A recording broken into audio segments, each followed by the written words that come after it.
স্থানের গুরুত্বপূর্ণ এবং ঝুঁকিপূর্ণ স্থানে চলছে সেনা টহল। মাঠে আছে পুলিশ, বিজিবি। ঘর থেকে বের হলে পড়তে হচ্ছে তল্লাশি এবং জিজ্ঞাসার মুখে।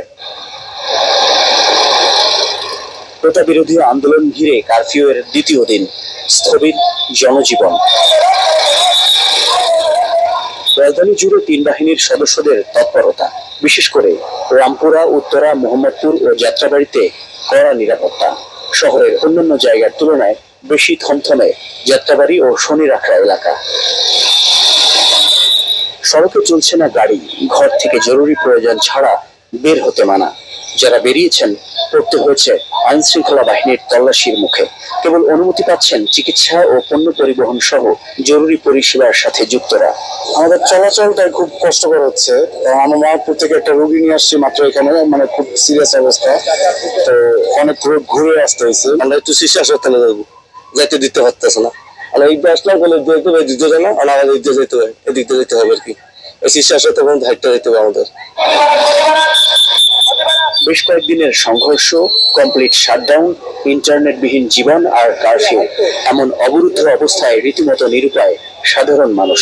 ক্ষতির মুখে দৈনন্দিন জীবিকা ও ব্যবসা বাণিজ্য। আমার মা বাবা থেকে একা, আমার ওষুধ নাই, কিচ্ছু নাই। আমার কাজ কাম সব বন্ধ হয়ে গেছে। আমার ভাই অসুস্থ পড়ে গেছে, আমি থাকি মুন্সিগঞ্জ রাজশাহী চাকরি করে আমার, ঠিক আছে।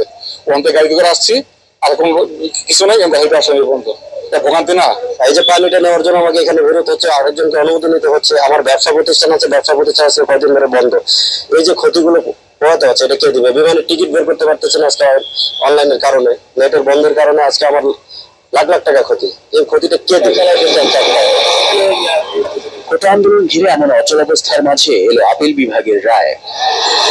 সরকারি চাকরিতে কোটা ইস্যুতে আপিল বিভাগ যে রায় দিলেন, সেই রায়ের পর সামগ্রিক আন্দোলনে কি ধরনের প্রভাব পড়ে তার পুরোটা এখনই বোঝা না গেলেও দুপুরের পর থেকে রাজধানীর বিভিন্ন সড়কে বেড়েছে গাড়ি এবং মানুষের চলাচল। সংঘর্ষ, সহিংসতার বিভিন্ন সড়কে পড়ে থাকা ধ্বংসস্তূপ সরানোর কাজ শুরু হয়েছে। পরিষ্কার করা হচ্ছে আবর্জনা।